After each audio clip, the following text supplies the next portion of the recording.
के नाम पर तुम्हें मुल्क दिया गया था, अंदर बढ़ गए हो। उनके भाई ने उनको मना किया। खाना दुनिया को मैं तो बड़ा मजलूम हूँ, मेरे से बड़ी ज्यादती हो रही है। जालिमों, तुम लोगों को क्या बना रहे हो? My belief is La ilaha illallah, there is no God but one, and we will fight.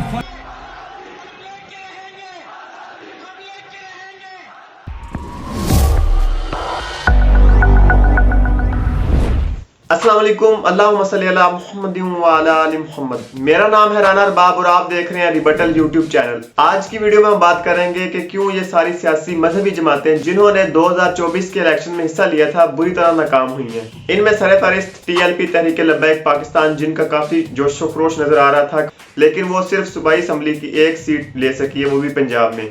और उसके बाद जमात इस्लामी है जिन्होंने 3 सूबाई असम्बली की सीट्स ली हैं ओवरऑल पूरे पाकिस्तान में, और नेशनल असम्बली की इन्होंने भी कोई सीट हासिल नहीं की। और उसके बाद जमीयत उलमा इस्लाम फजल रहमान वाली पार्टी, उन्होंने सूबाई असम्बली में 18 सीट्स और नेशनल असम्बली में 6 सीट हासिल। हालांकि ये बाकी सियासी जमातों के मुकाबले में ज्यादा है, लेकिन इतनी भी ज्यादा नहीं है कि एक हुकूमत बना सके। आखिर क्यों इतने अरसे से कोई इस्लामी मजहबी सियासी पार्टी जिन्होंने इलेक्शन में हिस्सा लिया था वो क्यों अभी तक इक़्तिदार हासिल नहीं कर सकी, अपने वोटर्स को अट्रैक्ट नहीं कर पाई और अपनी हुकूमत कायम नहीं कर पाई, और बड़े बड़े ओहदों में फाइज क्यों नहीं हुई? इसी वीडियो में हम इसी बारे में बात करेंगे।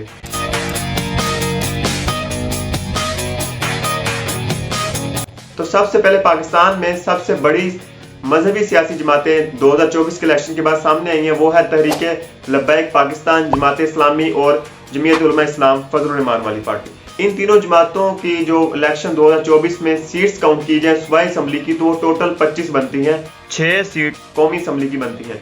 लेकिन क्यों मजहबी जमातों की सीट्स की रेशो जो है वो बाकी जमातों के बनिस्बत कम है? सबसे पहले हमें रीजंस देखनी होगी कि क्यों ये वोटर्स को अट्रैक्ट नहीं कर पा रही और बाकियों के मुकाबले में कम जो इनकी सीट्स है। हालांकि इनका वोट बैंक जो है वो काफी ज्यादा है, तो इसके पीछे रीजन क्या है? सबसे पहले हम बात करेंगे तहरीक लब्बैक पाकिस्तान की। इन्होंने पिछले कुछ सालों से काफी तादाद में लोग इनके जलसों में शरीक होते रहे और काफी तादाद में लोग बाहर आए, काफी बड़े बड़े धरने दिए और काफी बड़े बड़े एहतजाज किए, जिससे ये लग रहा था कि ये काफी इनका ज्यादा टर्नआउट होगा और ये काफी जो है तकरीबन 20 के अराउंड अबाउट ये सीट्स हासिल कर पाएंगे नेशनल असम्बली और सूबाई असम्बली दोनों मिलाकर। लेकिन अभी तक इन्होंने सूबाई असम्बली में सिर्फ एक सीट हासिल की। हाफिज साद हुसैन रिजवी ने हाल ही में एक प्रेस कॉन्फ्रेंस की, उसमें भी उन्होंने इल्जाम लगाए हैं कि हम और भी सीट्स हासिल कर सकते थे। काफी हद तक धांधली और रिगिंग हुई है, जिसकी वजह से हम सीट्स हासिल नहीं कर पाए और वो चैलेंज करेंगे इन सब सीटों को जो कि वो हारे हैं। तो खैर उसमें कितनी सदाकत है कि धांधली हुई है या नहीं हुई, बज़ाहिर यही नजर आता है कि इस दफा रिगिंग काफी जोरों शोर से हुई है। लेकिन जिस हिसाब से वो जलसों जुलूसों में लोग आते थे उस हिसाब की इन्होंने सीट्स हासिल नहीं की जितनी जैसा कि करनी चाहिए थी। इन्होंने 2018 में फर्स्ट टाइम इलेक्शन में हिस्सा लिया था, इन्होंने 25 लाख ओवरऑल पाकिस्तान में वोट हासिल किए थे, लेकिन इस दफा इन्होंने 30 लाख के अराउंड अबाउट वोट हासिल किए हैं। और अभी वो कह रहे हैं कि इतने ही मजीद बढ़ सकते हैं अगर ये रिगिंग और धांधली ना हुई होती, और हमारे जो रिजल्ट्स हैं वो फॉर्म 45 के मुताबिक अगर दिए जाएं तो इतने ही मजीद हमारे वोट हैं। लेकिन इलेक्शन कमीशन ने फॉर्म 47 पे कुछ और ही रिजल्ट लिखे हैं। लेकिन ये बात की बात है, जब ये अदालतों में चैलेंज करेंगे इसकी रिकाउंटिंग होती है या नहीं होती है तो बात की बात है। लेकिन इन्होंने सिर्फ एक सीट हासिल की है और इनका जो वोट बैंक है वो इससे भी ज्यादा हो सकता है हमारे ख्याल में। लेकिन जो इल्जाम लगाते हैं ये कि रिगिंग और धांधली हुई है, अगर वो ना भी हो तो फिर भी अगर 20 के करीब ये सीट्स हासिल नहीं कर सकते, तकरीबन 10 के अराउंड अबाउट सीट्स हासिल कर लेंगे पूरे पाकिस्तान में। लेकिन ये भी उनके मुकाबले में कम है जो कि पहले नंबर पे दूसरे नंबर पे पार्टी इस टाइम है पूरे पाकिस्तान में। 2018 के इलेक्शंस में टीएलपी ने लाहौर में 1,80,000 के करीब वोट हासिल किए थे, लेकिन 2024 के इलेक्शन में 3,10,000 के अराउंड अबाउट लाहौर में वोट हासिल किए, यानी कि काफी ज्यादा टर्न आउट था, लेकिन इतना भी ज्यादा नहीं था कि जितना होना चाहिए था। उनकी रीजन क्या है, क्यों कम है, वो हम एंड पे बताएंगे। तो अभी हम बात करते हैं जमात इस्लामी की। जमात इस्लामी ने नेशनल असम्बली में बिल्कुल कोई सीट हासिल नहीं की। अभी भी कराची में वो कह रहे हैं कि हमारी 5-6 नेशनल असम्बली की और सूबाई असम्बली की काफी सारी सीट जो है रिगिंग और धांधली की वजह से वो दबाई गई हैं, वो हमें सीट्स वो चैलेंज करेंगे अदालतों में, तभी वो वापस उनको हासिल हो सके। और उनका दावा है कि हम काफी सारी सीट्स सूबाई असम्बली की और नेशनल असम्बली की कराची में से निकाल सकते हैं, और हमारी लीड भी शुरू में ज्यादा थी और बाद में अचानक जो लीड हमारी कम की गई और बाकियों की ज्यादा कर दी गई, उनको जितवाया गया। ये इल्जाम लगाए जाते हैं जमात इस्लामी की तरफ से, और ये तो बात की बात है कि वो अभी उनको वापस रिकाउंटिंग होती है या नहीं होती, या उनको सीट्स दोबारा रिकवर होती है या नहीं होती। तो खैर उन्होंने भी टोटल मिला के 6 सीट्स हासिल की हैं तीनों सूबों में। हालांकि जमात इस्लामी जो है वो काफी लंबे अरसे से जो है इलेक्शन में हिस्सा लेती आ रही है, और शुरू में इतना कोई इनका मतलब उस तरह का वोट बैंक तो काफ़ी ज़्यादा है, इनके जलसों जुलूसों में नजर आता है, लेकिन जब वोट पड़ते हैं, जब सीट्स की बारी आती है तो वो बहुत कम इनको मिलती हैं। इसके बाद हम बात करते हैं JUI फे यानी कि जमीयत उलमा इस्लाम फजलुर रहमान। ये वाली पार्टी जो है, इन्होंने भी KPK में 7 सीट हासिल की है, बलूचिस्तान में 11 सीट्स हासिल की हैं और ये काफ़ी देर से इलेक्शन में हिस्सा लेती आ रही है, 20-30 के राउंड अबाउट इनको साल हो गए। फिर भी ये इतने बड़े नंबर्स नहीं ले सकी कि ये डायरेक्टली इक़्तिदार में आ सके और अपनी हुकूमत खुद मुख्तार बना सकें। हालांकि ये हिस्सा जरूर रहे हैं किसी न किसी हुकूमत का। इनके पीछे रीजन क्या है कि क्यों ये कम जो है वो सीटें हासिल करती हैं, क्यों ये बड़े नंबर हासिल नहीं कर सकती और क्यों ये इक़्तिदार खुद मुख्तार नहीं बना सकते।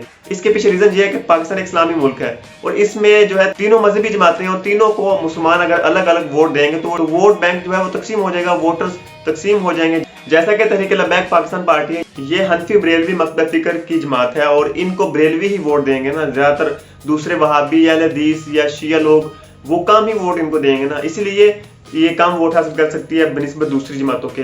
और इसी तरह ही जो JUI जमीयत उलमा इस्लाम पार्टी है वो देवबंदी मकतब फिक्र से रिलेट करती है, हनफी देवबंदी, उनको ज्यादातर देवबंदी फिरके के ही लोग वोट देंगे ना कि दूसरे जो मकतब फिक्र के लोग हैं, क्योंकि वो एक दूसरे को एक हिसाब से तो मुसलमान भी नहीं समझते, काफी तरह के इस तरह के फतवे भी आए हैं। खैर अगर मुसलमान समझे भी तो वो अपने इख्तलाफात जो है वो एक दूसरे के साथ इतने बड़े पैमाने पे हैं कि वो एक दूसरे को वोट देने को तैयार नहीं है। और देवबंदी हजरात जो है वो सिर्फ जमीयत उलमा इस्लाम को वोट देंगे, तो खैर वो भी तकसीम हो गया, इधर भी वोट तकसीम हो गए। और जो जमात इस्लामी है वो एक तमाम फिरकों का एक मुत्तहिदा जमात है जिसमें सारे फिरकों के लोग हैं, जिसमें सारे मुख्तलिफ फिक्र के लोग हैं। निज़ाम मुस्तफ़ा लाने के लिए वो सभी इकट्ठे हैं। तो अगर सभी मकतब फिक्र के लोग उनको सपोर्ट करते हैं तो फिर क्यों वो इस तरह कामयाबी बड़े पैमाने पे नहीं ले सकती। उसके बाद जमात इस्लामी विक्टिम रही है मार्शल लॉ में फौजी हुकूमतों की। इसी तरह ये जमात बड़े नंबर गेन इसीलिए नहीं कर पाई क्योंकि इनका वोट भी जो है वो तकसीम हो रहा था। जो देवबंदियों की जमात पाकिस्तान में थी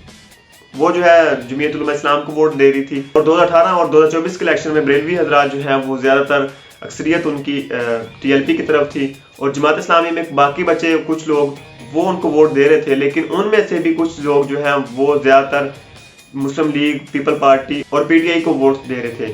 तो अभी तक तीनों जमातें जो है बड़े पैमाने पे नंबर्स नहीं ले सकी। तो इसके पीछे रीजन ये भी है इन इलेक्शन में जो 2-3 हुए हैं, अभी का इलेक्शन, 2018 का इलेक्शन, 2013 का इलेक्शन, इसमें जो है बड़ी जमातें जो जैसा कि PTI है, इसमें भी कुछ जो मजहबी, क्योंकि पाकिस्तान तो एक मुस्लिम कंट्री है, तो इसमें भी जो ज्यादातर जमातें भी हैं वो मुसलमानों की ही जमातें हैं। अगर हम मजहबी जमातों की बात कर रहे हैं तो बाकी जमातें भी मुसलमानों की जमातें हैं, वो गैर मुस्लिम की जमातें नहीं, वो मुसलमानों की जमातें हैं। लेकिन जो स्ट्रॉन्ग किस्म के मुस्लिम या मजहबी जो चाहती हैं कि खिलाफत कायम हो, अगर खिलाफत कायम करने का निजाम पाकिस्तान में उस तरह से नहीं है तो हम डेमोक्रेसी के जरिए जो है fit in the system then change the system वाली जो रूल्स हैं वो लगा के हम बाद में जो इस्लामी हुकूमत कायम कर लें।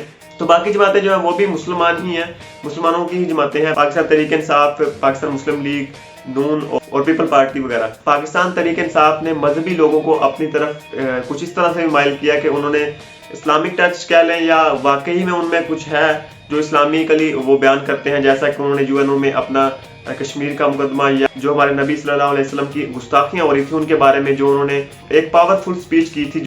तो इस तरह ही पाकिस्तान तहरीक इंसाफ ने भी कुछ मजहबी लोगों को अपनी तरफ माइल इसलिए किया कि एक तो उन्होंने जो UN में तकरीर की थी, पावरफुल स्पीच की थी कि नबी इस्लाम की जो गुस्ताखियां हो रही थी उसके हवाले से, कश्मीर का जो मसला था उसके हवाले से, तो उस पे जो उनको पूरी दुनिया के मुसलमानों ने, हत्ता कि उनकी जो मुखालफिन जमातें थी, सियासी जमातें थी, उनके भी कुछ लोगों ने उनको सराहा था, उनकी तारीफ की थी कि इमरान खान साहब ने इस्लामोफोबिया का या बाकी मुसलमानों के हक में जो मुकदमा लड़ा है वो बहुत अच्छा उम्दे तरीके से UN में पेश किया है। तो इसी तरह उनको ज्यादातर लोग जो है इसी वजह से जो दरमियाने मजहबी लोग कह लें कि वो फिर उनकी तरफ माइल होना शुरू हो गए थे और वो ज्यादातर उन्होंने उधर से भी मजहबी लोगों को गेन किया और ज्यादातर जो मजहबी लोग थे वो उधर चले गए, जो कि मतलब जमात इस्लामी या TLP को या समझ लें JUI को वोट डालते, लेकिन उन्होंने उनको वोट डाला इनकी बजाय।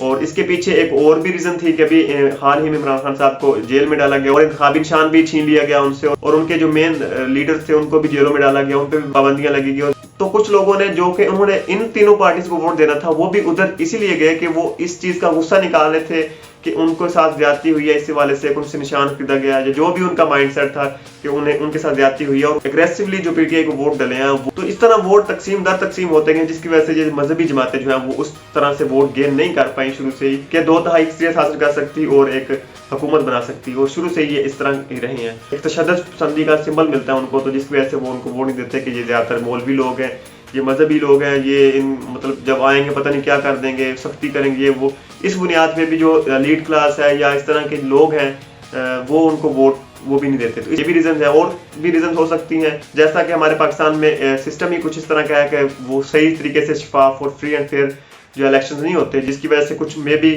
जमातें जो ज्यादा सीट हासिल कर सकें, कोई भी हो मजहबी या गैर मजहबी, तो उस तरह से 100% सीट हासिल नहीं कर सकती जिस तरह के वो फ्री एंड फेयर इलेक्शन अगर हों तो वो सीट हासिल कर सकें। तो फिर क्लियरली समझ आती है कि इस जमात ने इतनी इसकी प्रोग्रेस है और इस जमात की इतनी प्रोग्रेस है। तो खैर ये कुछ रीजंस थी जो मैंने आप लोगों के सामने रखी। आप लोग इससे इख्तलाफ भी कर सकते हैं, अपनी रीजंस और भी अगर कोई ऐड करना चाहें तो कमेंट बॉक्स में जरूर कर सकते हैं। इंशाल्लाह मिलते हैं नेक्स्ट वीडियो में। अल्लाह हाफिज़।